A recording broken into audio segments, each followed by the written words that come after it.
Hello, I'm Bill Heran, the author of The Missing Piece. Today is April 7th, and the topic for today is Daring to be Devoted. The author, oh, excuse me, the author of today's quote is M.F. Moonzager, and the quote is, "It is not only me devoted to your kindness and beauty. Walk in the gardens; you will find birds singing your name." Devotion is an exercise of human virtue. One can be devoted to a cause like homelessness, a cure for a disease, or a political outcome. We can be devoted to people like our children, our spouse, or a dear friend. We can also be devoted to companion animals like dogs, cats, or birds. The human activity of devotion is helpful to both the object of the devotion and the person practicing devotion.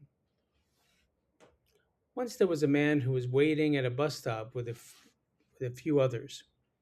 One woman saw the man constantly looking at his watch and then looking left towards the incoming traffic, anticipating the bus's arrival. Finally, after 10 minutes or so, the woman asked the man, "Are you in a rush?" He smiled at her, saying, "Well, I don't want to be late for a breakfast date." The woman smiled in return with a little curiosity, since the man was clearly in his 70s. She further inquired, "It's nice that you are concerned about the other person waiting for you." He snickered. I'm actually going to see my wife in the nursing home. We have breakfast every morning. She had Alzheimer's for years and she doesn't know who I am anymore." At this time their bus arrived. The woman asked to sit next to the man. She commented, "You go and see her every day on time and she doesn't remember you?" He said, "That's right." He saw his stop approaching in front of the nursing home and finally stated to the woman, "I do this each day as much for my wife as for me." This man is practicing a form of devotion that is giving to another and involves receiving a certain degree of contentment secondary to doing the right thing. His love was not conditional.